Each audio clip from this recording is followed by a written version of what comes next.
welcome everybody to the J Word Show. Thank you for joining us on week 6. We had stuff going on last week, so sorry we missed it. But welcome this week. Again, Live, Laugh, Love, Play, Review. I don't remember it, but I remember it. It's good. It's fine. It's me every time. I'm like the delinquent kid that sits in the back. It's like, yeah, I'm doing my homework. Today we're going to be talking about gear, what gear you need, what gear is just company mumbo jumbo that they want you to buy, and what we had when we first started off versus what we have now. I'm Jess, also Bumble777. I am a variety streamer, also a big crafter. I'm here with JP and Joe, so yeah. Awesome. So today we wanted to talk a little bit about, or a lot of it about, some of the gear, like Jess said, some of the gear that we have grown to love or grown to use or grown to not believe is necessary anymore. And I think you guys can correct me if I'm wrong. Like for me, the biggest thing that I have had on my stream make the biggest difference for my content creation and for my production value is a Stream Deck. So in case you guys don't know, a Stream Deck is this little, I don't know if I can get it all the way on screen. I can't, but it's this little module that has a bunch of different buttons. It comes in 6, 15, I think 20 or maybe more than that buttons that you can configure to literally whatever you want. You can mute and unmute, change scenes, mute and unmute in Discord, set it for different keybinds on your keyboard, play and pause your Spotify music, create stream markers, clips, ads, everything that you could really ever want on stream. And I've seen a lot of people use it for a lot of different things. I think it's super helpful if you want to up your production value, just purely because there's less things that you have to worry about when you have it right in front of you. You can label the buttons. It's literally probably the best thing that I've ever purchased for my stream. What do you guys think? Yeah, I would definitely agree. The Stream Deck is definitely up there in like a top 3 category for something that's made streaming easier per se, like the different scenes, things like that. But I think the most underutilized thing with the Stream Deck is the production value when it comes to animations and stuff like that. Like, it doesn't have to be a single animation. You can have them, it has a function to where you can do like time things, kind of like a macro, and play it through and have multiple things show up on stream. And I think the stream Dr. Harris has shown actually a couple of these things where when he changes scenes, a couple of things come in a little later, like his camera will come in 5 seconds after the scene has changed and like fade in, and that's all through the Stream Deck and its programming, which is something that is not easily obtained through OBS or things like that. Really not able to do that with OBS unless you time it and press the buttons at the same time. You can get away with using your numpad or something like that for the scenes and stuff, but when it comes to like the sounds and everything, it's just all in one place. You don't have to worry about it. If you did it in OBS, you'd have to have a separate a separate source for each one of those things already set up and then keybound, rather than just having it all go through the Stream Deck Elgato app that gets put onto your computer. So definitely top 3 for me when it comes to making it easier for production value. I don't have one. So you might be selling me on one right now. I'm like, oh, Yeah. okay. Yeah. My wife actually has the 6-key one, and she really enjoyed that. Like, if you don't want to go like super all out and you just really want it for an easier scene transition and maybe some sound effects, you can do that. And then in addition to that, each key can go basically as deep as you want to, because each key can open up into a new folder. So like that 6-key pad, you could have 6 folders on the front of it, and then each folder be like sound effects, graphics, scenes, so on and so forth. So it's a very easy transition, basically endless. And it's pretty good. It's got integrations with all of the major ones like XSplit, Streamlabs, OBS, all of them. So yeah, it's really nice. Yeah.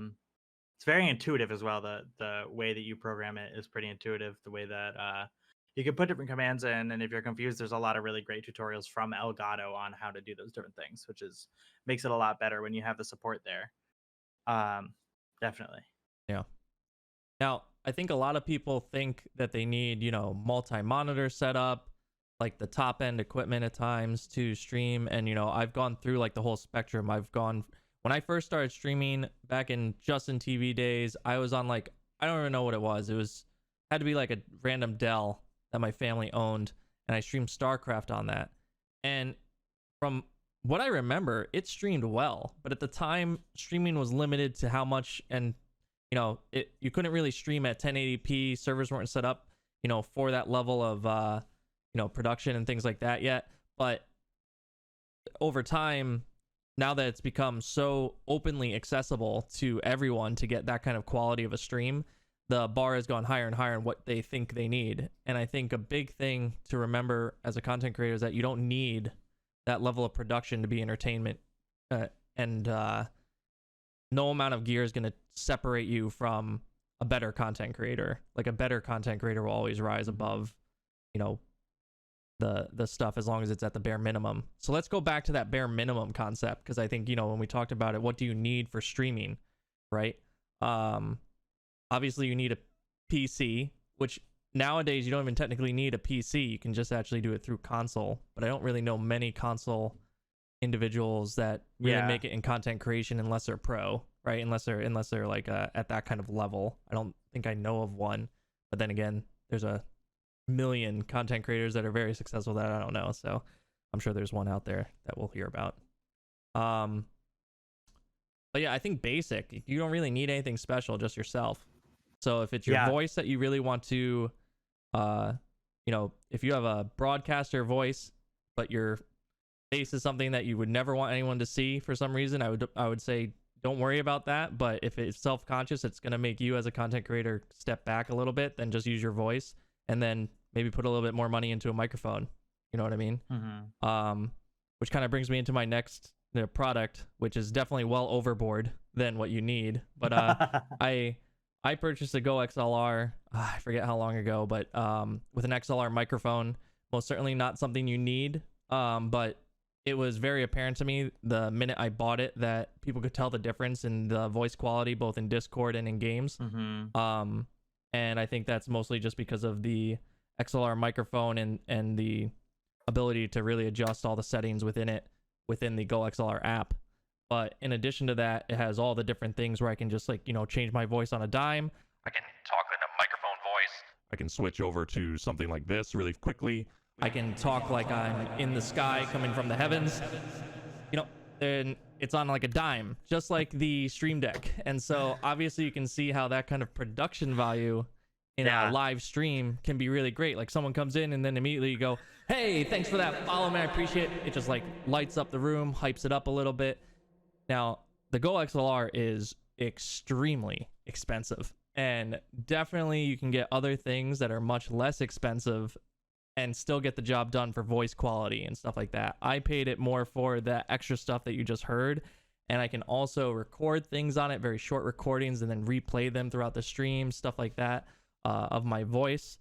And if you've ever used Banana, which I feel like a lot of people have used that product, where it's the virtual mixer, I guess is what it's called, virtual mixer, having 5 different channels through the Go XLR that I can adjust. So I can make my Discord a volume, I can make my music that's going through internet source of volume, my game of volume, and I can control all of that with the dials that are on the Go XLR.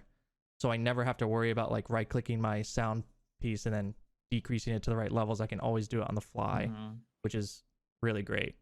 So Go XLR is more of a luxury item, not a need, but I think good sound quality is probably, I would put number 1 on my list, even before, camera, light, any of that kind of stuff, sound quality, because how many people watch streams just in the background? You know what I mean? If you have a screechy, terrible microphone that's just, you can't listen to for longer than 5 minutes, no one's going to keep that thing open on the side. And lurkers are what get you all the way. Don't forget that. That's true. I agree. I think that sound is definitely up there. Being, an audio engineer and a musician, like sound is something that I'm with all the time. And I think it's one of the things that gets most neglected in a stream. Especially when starting out. And I'm not saying that everybody that starts out needs to have an incredible audio setup. You should start streaming because you feel like you want to stream and because you feel like you can be entertaining and grow from there. For example, I ended up having the audio stuff when I started, but I didn't have a camera. When I got a camera, I got like a $20 Logitech like C615, and I was very awkward in front of the camera when I started streaming. And so what I did, and kind of a like life hack tip for new streamers, I put googly eyes on my camera so that I could learn how to talk to the camera, and it was kind of more personable than just looking at a camera lens, which actually like it really helps me like become more comfortable in front of it. So that's just like a little stream tip. But my audio setup is a little bit less intense. I've looked at buying a Go XLR, but I couldn't really rationalize the purchase for myself just because I would really only be using it. There's no justification. There's other things that are cheaper. It really is. Well, I mean, a good justification is I want it. Yeah. But I ended up going with something called called Voice. It's a voice changer. It's about $15 for life, and you can do it all from your Stream Deck, which is super cool. So another voice reason meter. Stream Deck. Is that what it is? Not voice meter. It's like, it's something. It's voice something. It's an online application. And you can create your own voices and everything. But my favorite audio thing that I own is this. It is also definitely a luxury item. I should put that out there first. It is a XLR microphone that runs to my interface, which is only about $100, so about a fifth of the cost of Joe's. But this kind of brings it up there. This is $400. It is a Shure SM7B. You kind of see it on a lot of the bigger streamers. It's kind of the industry standard microphone for condenser quality. I have chosen this microphone to kind of not just stream with, but to put on all of my vocals, record most of my instruments in the other audio and musical things that I do, like YouTube and like Spotify integrations or session musician stuff. It's the most versatile microphone that I have ever seen in my life. But I should say that there are also wonderful alternatives like this. If you're going to update your audio setup for your stream, you can do it for like $200, or you can do it for like $150, and you can do it really well. You can get an interface, which is just, it plugs into a USB to your computer. Usually they don't require any more power other than that USB power. And what it does is it allows your computer to read an XLR input, such as a microphone or this microphone, into the computer and create a different audio source. So this is my first microphone. It's a Shure SM58. It's a little bit less intense than this one, but it's an incredible microphone. It's about $100, and this is really another industry standard in live performance. In a quiet room like this, you don't really need a voice gate for it because it's a dynamic microphone. It'll only pick up what's right in front of you. I wish I had thought forward to set it up so you could hear what it sounds like, but I didn't do that. But there are a lot of really, really good microphones out there for like pretty much any price point.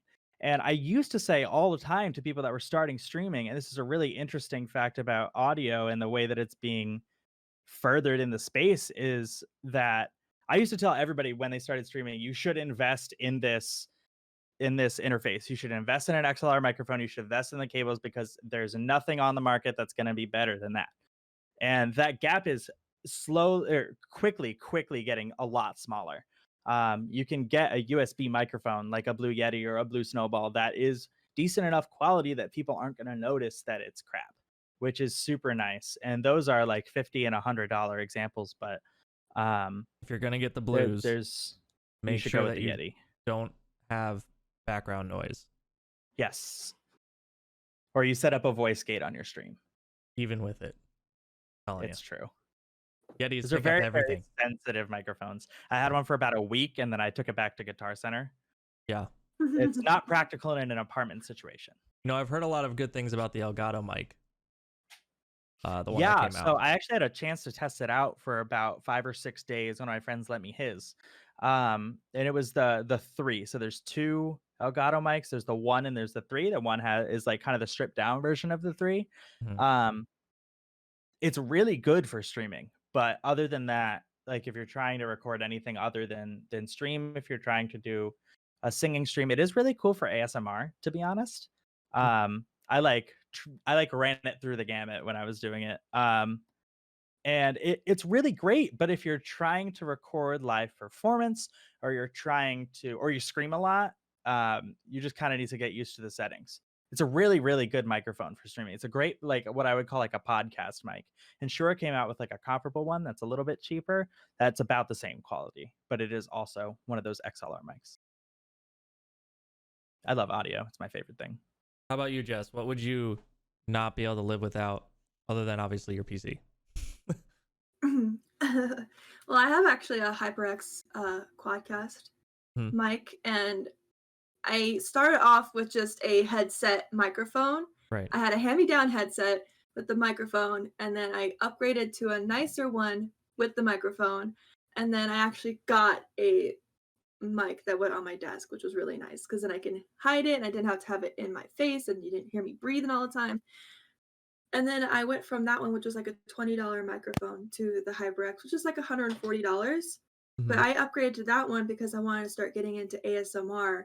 And as soon as I upgraded, my stream was like, "We can hear you."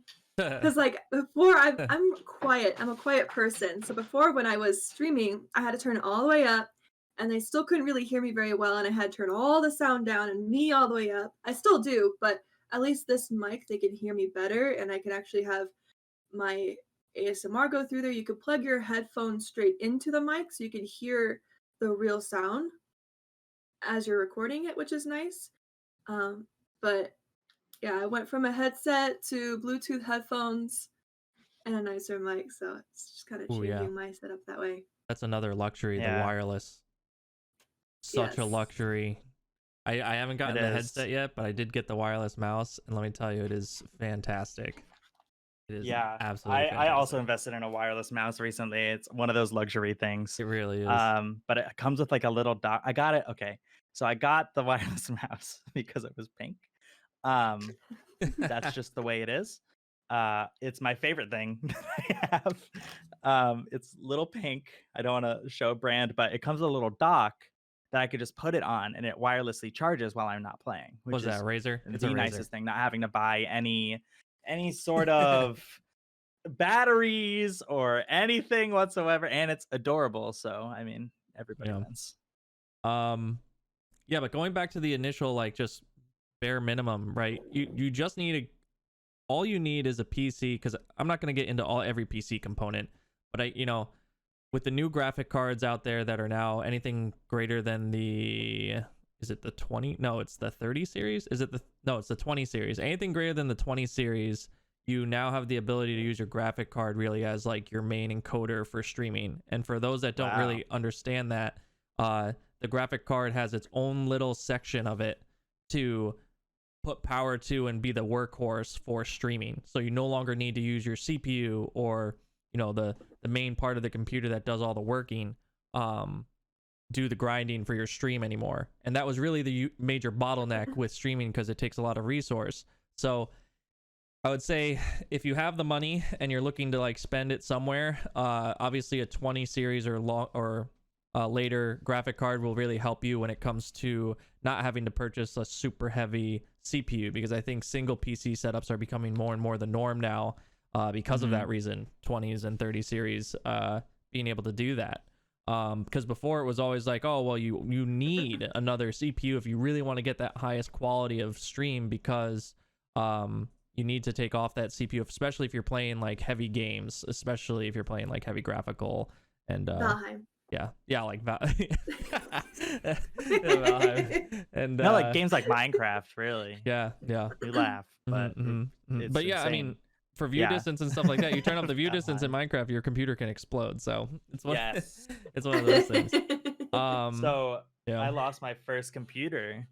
When I started streaming, kind of this bare minimum situation. I had the audio stuff, kinda, and I had a laptop.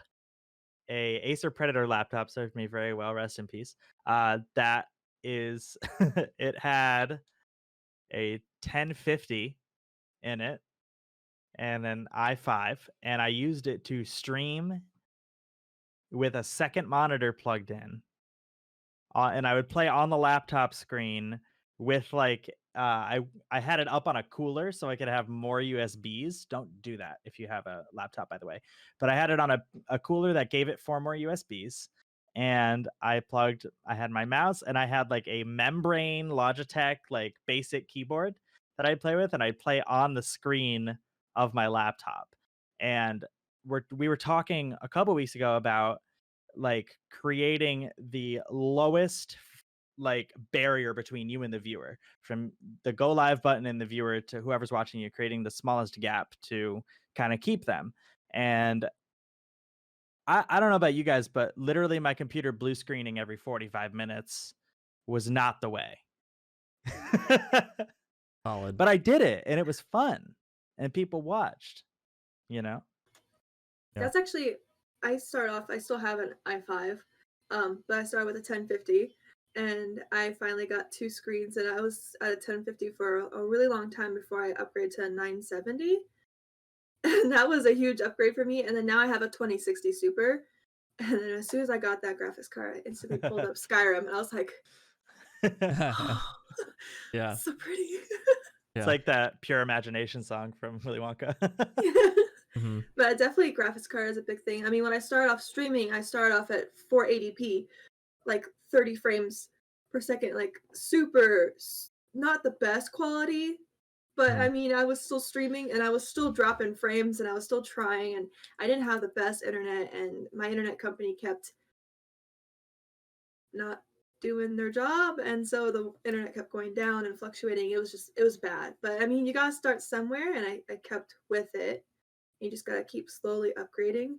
But you still get viewers. I mean, I watch a lot of people who don't have cams. I Yeah. still have the same camera that I started with.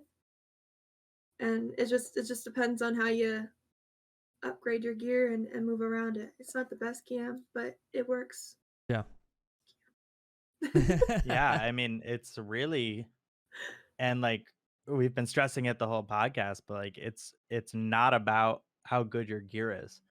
You can see people with thousands and thousands and thousands of dollars in their setup, but they're not entertaining, so there's not a ton of traction there. If you're entertaining and it's clear, a lot of times if it's clear that you love what you're doing, people will latch on to that and want to know your opinions on things, and that's how the kind of ball starts rolling. I think a camera is probably one of the last things that I would say is necessary. It's really comes down to personal preference whether you want a camera or not, because there's so many successful streamers in Soviet Womble, to name one, 2,000-3,000 people watching every day, no camera at all. No one's ever seen him, which I mean makes sense once you get to a certain level, if you don't want to be mobbed on the street like Shroud. Yeah. I think another thing that I think it really depends on what your goals are and what your content's going to be, right? On what your exact needs are going to be when it comes to the accessories, like an Xbox controller or PS or a PlayStation controller, in addition to like your mouse and keyboard and those like that. Like all the peripherals are really you can get away with the bare minimum for peripherals. You could have like literally a rolling mouse, and for those people that don't know what a rolling mouse is, it's the one that have a ball in the bottom of it and it rolls with rollers, because I guarantee you there are going to be people out there that have absolutely no idea what that is. I would assume there's probably people out there that have absolutely no idea what that 100%. mouse is. But that used to be how it worked.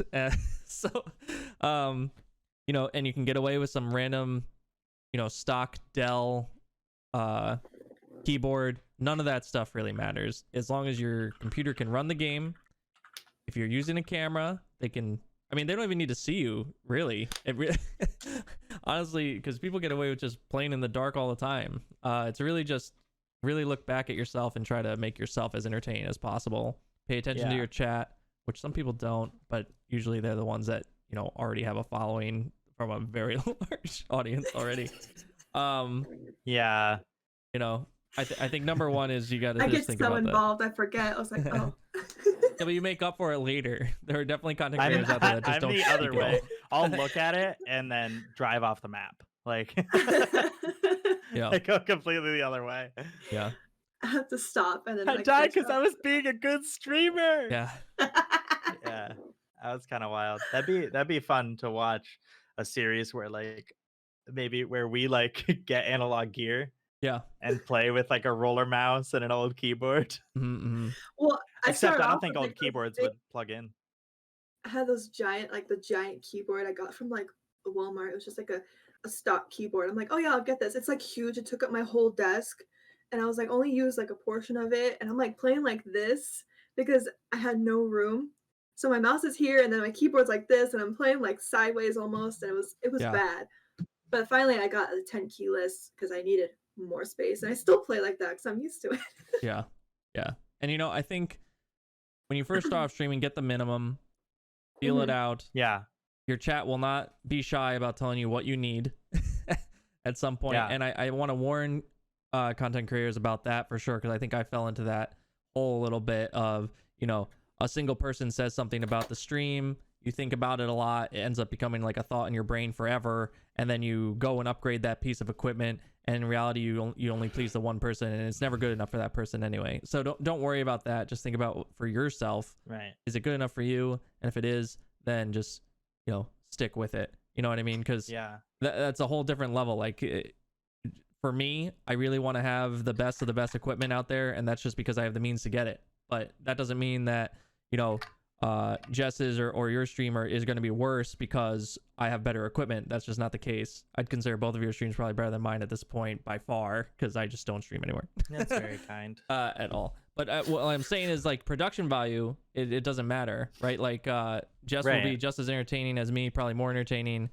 playing Sea of Thieves, than I will be just playing a straight shooter, not talking to them at all. You know, it's one of those things that I think, you know, I think my success in other games and Roblox and stuff like that was because of the interactivity that I had with all of the community that I had there. When I go play shooters, I really just like laser in and just focus about that and really don't pay attention to my chat, which obviously makes a big difference.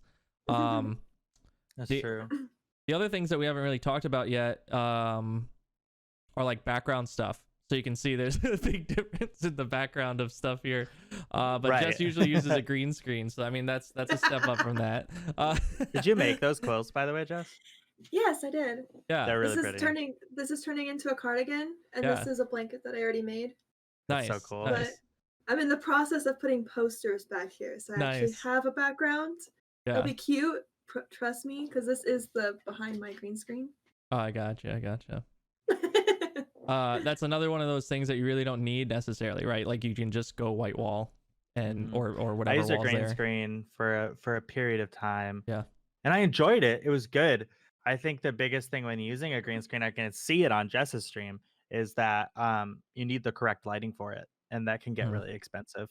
Yes. Yeah, lighting is definitely something that is not Because easy. I don't have Yeah. the correct lighting for it. If you Yeah. no, it looks okay in the back. But Yeah. if you do have a camera and you do want to use a green screen, lighting is really important. Or even if you don't want to use a green screen, like you can see me like kind of shifting in and out of the shadows. Lighting, I think, is something that also gets neglected, and you don't have to spend a ton of money. I think there's a lot of buyer beware out there when you're looking at lighting. My biggest suggestion is to ask your photography friends what they started out using, because that's pretty much what you need. You don't need like a huge, like Elgato has some pretty great products, their key light included. I wouldn't necessarily spend $150 on a light for my stream. If you have the means to do it and you feel like it, do it. If you love the company and you want to support them, do it. If you're looking for, you know, I have two whatever. of them. And they work. Your lighting is super even. You know what I mean? I just don't have the money. I won't lie to you guys. It's once again a major luxury like the Go XLR. It's I got away with not using. I got away with not using them. I just used like a little one of those clip-on Walmart lights that were 99 cents. You know what I'm talking about? They're like a little clip, and I just clipped it to my my monitor arm and just have it pointing right at my face. Now it did get like really bright, but there's other ways to kind of go away from that, like with the baking wax paper, stuff like that, stuff that won't burn down your house. But it like there's all different ways, and there's all these DIYs that will show you how to do lighting properly. And you know, I think if you're going to invest anything, invest your time into watching a YouTube video or two of how to set up lighting, because just the setup of it will make a huge difference. Instead of it being straight on your face, have it to the right or left. Now I know my forehead's very shiny right now because I was sweating earlier, so it's not the best of things, but you know, they'll tell you exactly how to do it, where to set one up behind you if you're going to do that kind of thing, how many lights you have. They'll tell you how to do it, and at a very cheap price too. So a lot of people think, I've said this a bunch of times, but a lot of people think money gets you farther when it comes to content creation with your products and stuff, but that's like complete opposite. If you look at some of the major number one streamers out there in like top 10, if you look back at how they did it, they upgraded their stuff after they made it. Like they even like longer down the road. Like I think Summit is a great example of someone that didn't upgrade anything for so long. He had a dual PC setup, but he didn't upgrade anything, like his background, his stuff, and then you're starting to see him do it again now, kind of rotating out stuff. But yeah, dude, you know, you can get the minimum. Stroud didn't even shave his gross beard before he got big. Yeah, you know, he did that after. But I think that's also important, like especially with the green screen and lighting. What people don't know is that I actually have like 4 lights on my green screen at all times, just to get the right consistency. And even then, like you still see shadows if I move a certain way. You'll still see brightness or shadows. It just depends on how you have it set up. I think definitely the way I have it now with this board, it smoothed it out so it's even better. But green screen, you don't need green screens. I watch a lot of people all the time who just have a setup like that in the corner, and it's fine. Like that's how I used to do it all the time. Like I had a little square, a rectangle, but I've realized that over time I like having people see behind me, so that's why I have a green screen. Otherwise, you used to see all my posters, and it was great, which I'm doing soon. But also lighting, like I have a ring light like straight in front of me. That's the only place I'm able to put it. Right. As you can see, like it's changing as I move my hand around. Like my camera's changing. And ring lights are different though, right? Ring lights, since they're ring, it's okay for it to be in front of you. Yeah, it's okay. Sometimes it washes me out, especially now I have it on a little too high, so it washes me out a bit. But it just depends. I got this for like $15 on Amazon. You don't have to spend a lot of money. Yeah, I got away with spending the least amount of money possible because that's just me. Yeah, and you gotta remember, I am super fancy. I am probably, I don't want to guess, but I am definitely older than both of these people. So I have years of saving up for this stuff as well. I'm sure over time they will upgrade their setups over time if they want to. I spent a little bit more on lighting than Jess. I spent about $50, but my light is a ring light. It's kind of same. You can see it in my glasses. But it also has 2 dials, one for how far up and one how far down, and then another one it goes from warm to cold, so I can make it, which I have right now, to like kind of match these string lights, which also are like $10 on Amazon, by the way, and they string together. There's 2 sets of them, and they both run with one thing. They have like 7 settings. It's super easy. Again, saving money where you can. And it's super great. I love it. It's just about finding what it is. And I think one of the things that has really benefited me is a store's return policy, because I can't tell you how many times I've seen a piece of gear on an impulse and bought it from like Amazon or from Best Buy or from wherever I am at the moment, and decided 2 days later, I don't want this. This isn't something that's going to help me, or it was an impulse buy and it just doesn't seem worth it. And you can return those things. So it hurts less to try things out. Yeah. And like, yeah, I've upgraded over the years too. I've been streaming for only 2 years. Coming up on my 2-year anniversary in April. Nice. So I haven't been streaming that long, but I've upgraded over the years. I've added different things. I actually have string lights behind there as well. But it's not about what you have starting off. It's exactly like all of us have upgraded over the time of streaming. We've added different things. Joe, I guarantee you didn't start off with all those fancy gears the first time. No, like I said, just a Dell box. It was I mean, I will say this, that my family helped. Like my family did have like a computer and things like that. Like when the first cell phone came out, we had one of those because my dad worked in like tech in general and GE. So we had a computer in the house from a very early start, but when it comes to streaming, it was still very, not the top of the line. And I stayed with that for quite some time. And then I remember I got like a mini PC. I think I got like a mini TX PC that when I found out that I wanted to upgrade my graphic card, it couldn't fit in the thing anymore. So I had to save up like a couple weeks later to get a bigger box, a mid-tier, a mid-tower, to fit the graphic card that I purchased, because I couldn't use it because it was still it couldn't fit in there. That's So it was heartbreaking. just one of those things. And then I found out that because I upgraded my GPU, I needed actually a better CPU in order to run my games at a level that could use the GPU at that kind of level. So then I was like, oh, I got, and so on and so forth. And then the motherboard wouldn't fit the CPU. Exactly, So I had to get a exactly. new motherboard. Yeah, like oh RAM. geez, the generation of CPUs And that then I want to get, dropped the it mouse needs and the this. ball fell out, so I Oh, needed to find Yeah, that. but the RAM doesn't work with that motherboard, so I had to get new RAM. And Just Joe playing know. CS 1.6 crying Yes. about his GPU not fitting. yeah, basically. So yeah, I think you just go with bare minimum, do what would work best for you. Different streamers, different content creators will need different things, but just remember that doesn't make a difference for your overall growth and following. I would say bare minimum to make it tolerable to your audience. Like, don't have something that just has like a broken background white noise or something, or a hissing, or obviously if you're in a really noisy place, just Sounds picks like up you're everything, stuff like on a that. plane or something. It's just Yeah. constant. Yeah, like make sure you If at you least have do a that. fan, blow the fan away. Don't Yeah. blow the fan onto the mic. Yeah, stuff like that. I learned that one the wrong way. Me too. Um, I had a fan I one knew time. it. I was like, why is it so loud? I'm like, oh, put it down. I'm trying to think what Yeah. what else does like a content creator when they're first starting off really need to decide about? So which ones do you guys use? Streamlabs OBS, or XSplit, or is there another one that I don't know about? But those are like the main three that I think of when it's like the big 3 tier. Twitch has one on their own, but that thing was a flop from the beginning. What a joke It's like that was. Artifact. Yeah. If anybody knows Artifact, congratulations. But I use Streamlabs OBS. I like it because it's super intuitive and super easy, and I don't have to use two screens, one to see chat and one to see what's going on. I feel like it's a little bit harder on my PC for sure.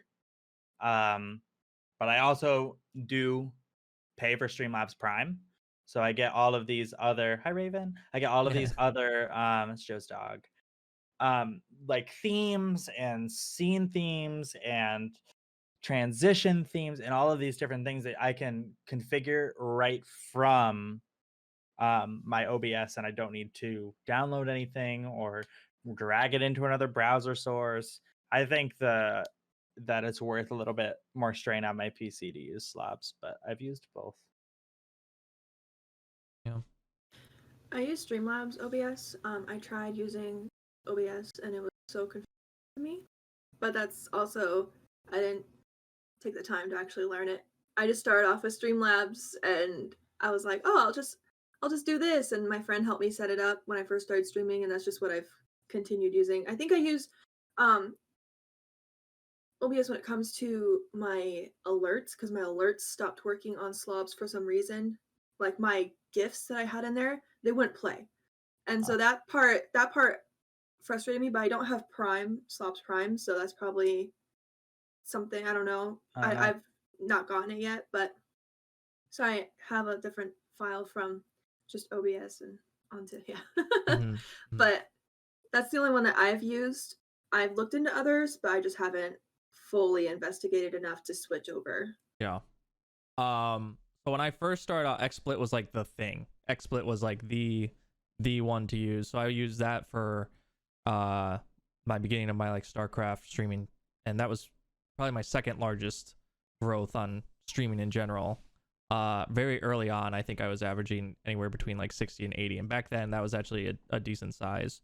But the thing about XSplit is it was very resource intensive, and it didn't kind of keep up with the competition. So then OBS came along, and I used OBS for quite some time.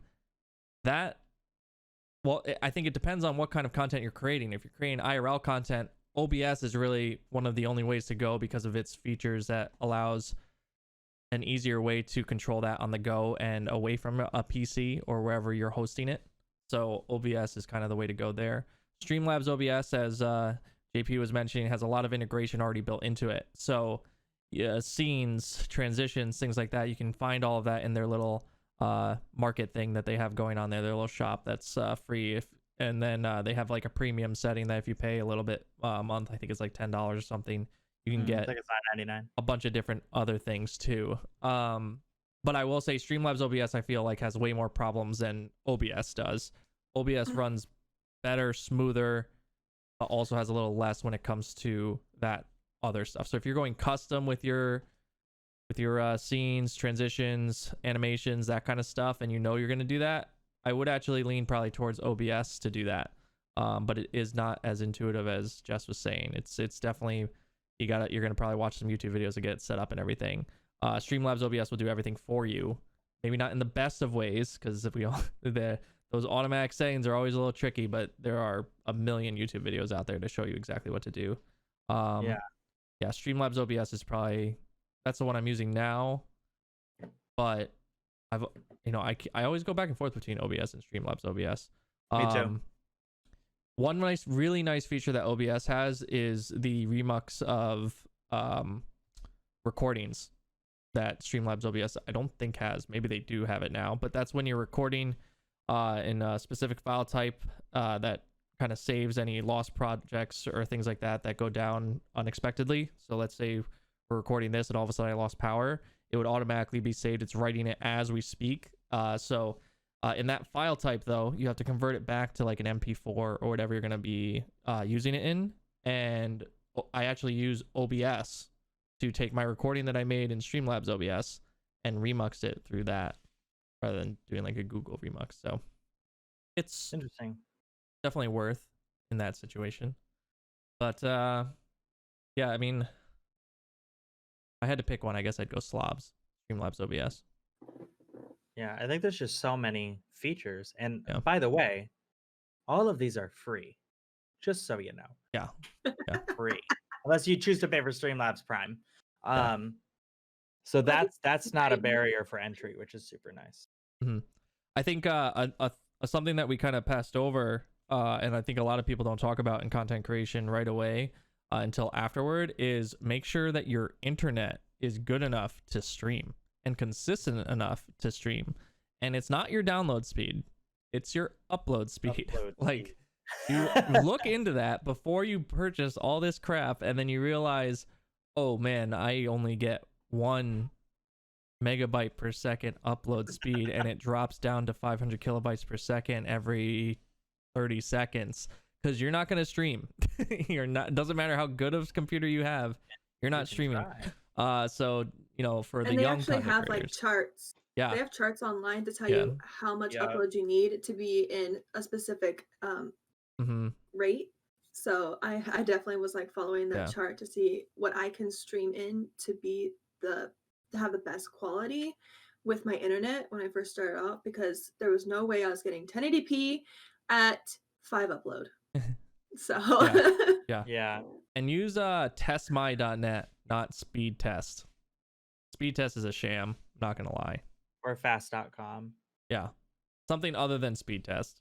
Yeah, please don't. Make sure they're sending files large enough to actually test the internet. Yeah, I think the biggest tool or piece of gear, it's gonna sound a little bit cheesy, I think we've tried to impress this through the entire podcast, is your brain.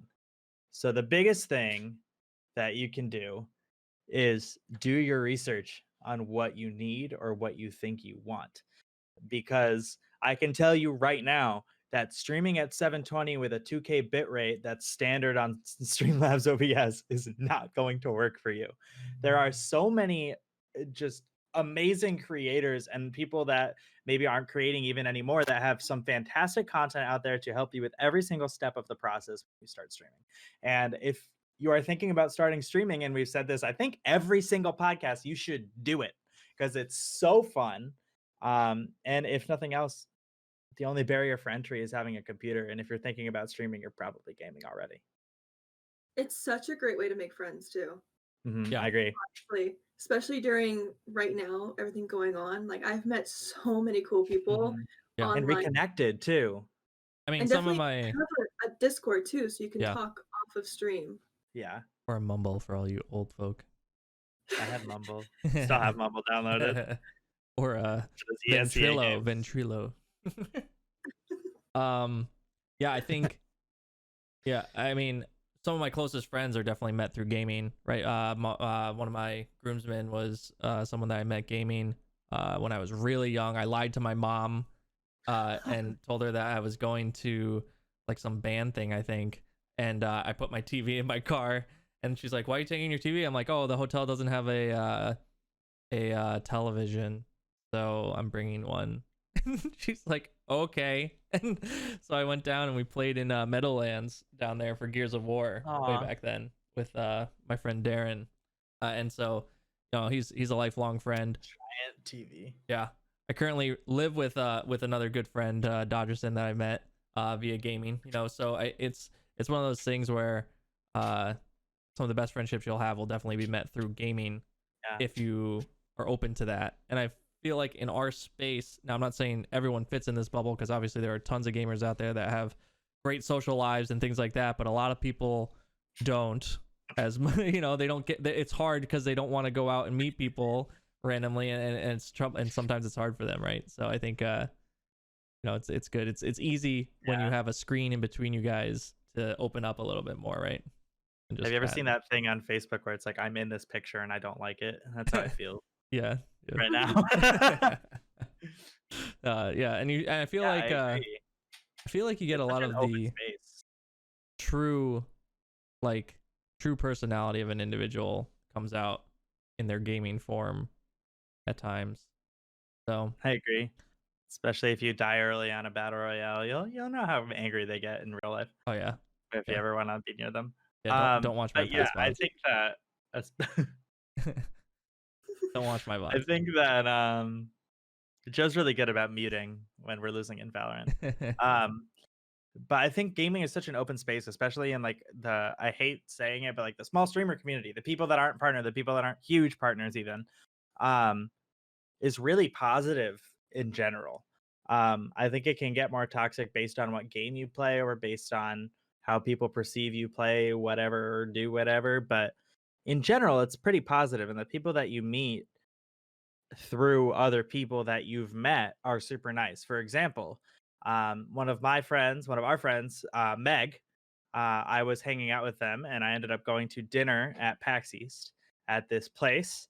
And Joe and his wife come and I meet them and we go to this party afterwards for, I think it was Predator. And we went and we, danced the night away as you do. And I was like, all right, guys, I gotta leave. I gotta leave early. I gotta take the train and go home. And Joe was like, wait a minute, why? Why don't you just stay with us? I was like, we met 2 hours ago. You sure? He's like, yeah, pretty sure you're not going to kill us. I was like, all right, sounds good. To be fair, we And were hanging out with him great. all day. It wasn't just It's like, true, the true. party. And I didn't kill them, obviously. We have a podcast now. And we had been talking about I mean, this I issue from podcast very people, early that's on in the night, that he had to drive and like take It was whatever really you had to funny. do. You had to go like really far out. So I had to go like, I think 3 hours to another part of Massachusetts to stay at my aunt's house. Yeah. Just sleep in the basement. She's like, I'll leave the hatch open for you. I'm like, thanks, Aunt Sarah. She's the best. It was very sweet of her, but I'm very happy I didn't have to do it. I like, got on my phone to like pay for the parking for another night at the party. That's the last normal thing I did, I think. So I think that, from a standpoint of what you absolutely need for streaming, it's just the bare minimum to get your stream live and consistent, right? I think as long as it's not dropping frames every 3 seconds and things like that, and your audio is tolerable to the ear, anyone can really make it, right? There's tons of people that have made it with their low quality microphone. I mean, Nick Merckx is a great example of someone that used a low quality microphone throughout his entire career until he finally upgraded. I don't even know if he upgraded yet. Honestly, I think he might still be using a headset microphone. I don't know. I haven't watched him in a while, but headsets have gotten better. Yeah, he used a headset microphone forever and made it work. Yeah. And he's probably, I would list him as probably the top subscribed. was one of the top subscribed individuals and still is. So you can make anything work. Just got to work on yourself, I think. You know, and find your niche that somehow no one's in with all the things are there. Yeah. So that brings us relatively towards the end. We've been going for about, I don't know, 45 minutes or something. So we are now to our positivity or rant section of our videos where we share something that was positive or rant. JP and I love it when Jess has rants. Very rarely do they come, but we'll see. JP looks like he's ready and has one just stirring. Yeah. Is it a rant or a positivity? So I have a small rant and a big positive. Okay. All right. My small rant. If you are someone's boss, do not send them an email at 5:30 p.m. on a Friday so that you don't have to deal with their reaction for the whole weekend. Because we're still going to send reactions on Monday. Okay. My positive one is I've really been playing a lot more Apex. And I talked about this last week too, but like I literally have played like more than 30 hours of Apex in the last week. Like it's, whew, I don't know what happened to make it have this resurgence. And I've seen it along Twitch as well. It's genuinely fun. And like, I don't know that I've had this much fun playing another game in a really long time. And I think part of that is because I've been inside for so long, because everybody's been inside for so long. People are getting better at games. People are playing games all the time. Games get stale. You get tired of games. And to come back to this after maybe a year of not playing it and still be able to have fun is just a blast. So even if you don't like Apex, try a game you haven't in a while. Not PUBG though. Don't do that. Yeah, no. Never recommend that game. Don't do that one. Ever. Big mistake. All right, Jess, positivity or rant for today? I have both actually. Oh, yes. Oh, Yeah. My rant is I'm still very I'm fuming. I'm fuming. Oh, I'm so mad. this is her fuming face right here. It's her fuming head. Don't get in the way of Jess right now. You'll see my crochet stuff right here. I so I rent my condo from a family friend, and kind of not it's legally, but you know, she doesn't have us as the actual tenants. So we still share a mailbox occasionally. She's working on like routing all her mail and stuff. My landlord left her keys in the mailbox, and a kind neighbor returned them to me. And I went off because it's been a year kind of battle trying to get my landlord to move all of her mail to her new place. And I was like, it's a weird situation. Everyone I talk to, they're like, that's weird. I'm like, yeah, I know it's weird, but it's just this is the last straw. She left them in there, and I'm like, luckily a nice neighbor returned them. Like someone could have taken them, and they were in the key, so someone knew like which mailbox it was for. So I'm just like, I'm pissed. I'm so pissed. I usually don't get like mad like this because I've been very patient with her, like working with her on like trying to give her suggestions, PO box, forwarding the mail, rerouting addresses, all that stuff. But just at this point, I'm like, no, forward your mail. Like I can't do it anymore. It's a weird situation, but this is what happened. I'm like, you left your key. Yeah. You forgot your key in the mailbox. So that was my rant. Like, just That's if such you're a weird thing landlord to leave. and you share your mailbox with your tenants, just don't do that. Don't share it. It's weird. Leaving Yeah. a key in the mailbox. It's like leaving, like I'll go to the lost and found and I'll see a kid left pants at school. I'm like, how did you even do that? You know? Or, Right. like a And shoe, like a singular shoe. I called her about it, and she's like, oh, well, her dog was barking and there's other stuff. I'm like, I get there's other factors. I'm like, but you left the key in the mailbox, not inside it and closed. Like it's in the lock, like it was just hanging there. Like that's how the neighbor knew to come to my door because it was for my address. I was like, thanks. That's awkward, but thanks. positive. I got my tattoo. Oh, Yes. Excited. What is it like playing half- again? It's script, right? Yeah, it's Elvin from Yeah. Lord of the Rings. wait, is it like? What does it say? I can't say it on the podcast. it's one of my favorite quotes from a movie. I can't. I Okay. can't say it. All right. But also my schedule is changing, and I'll have nights available again. I'm no longer graveyard. I Oh, will you said be this a last week, I think, or 2 weeks ago. yeah. I got official notice. I'll be Nice. working 7 a.m. till 3:30 p.m. Oh, nice. Nice. So That is excited! nice. No longer 3:30 to midnight. Yeah. I can stream. Oh. That's what I was so excited about. I Is I will can be actually stream excited. again instead of like 1 a.m. Like, hey guys, let's play some Overwatch. Hey. Right. Yeah. So I guess So. I'll go with the flow here and go rant and positive as well, I guess. So for rant wise, I'm sure many can relate to this if they've ever been in the hospital or like at a doctor's office or something like that. Hearing multiple and I'm a medical professional. Like I actually I give this kind of information to people, so I can only imagine what my patients feel like when others give information like this. So hearing from one doctor one thing, and then the next second, like within 10 minutes, another doctor comes in and says the exact opposite of that thing, and then the other doctor comes back in and they say again, oh hey, this is the recommendation right now. I think that's probably the right course. And 5 more minutes later goes by, and then a nurse comes in and they say, oh, so we think this and this, and it's the exact opposite of what that doctor just said, and so on and so. It just goes back and forth.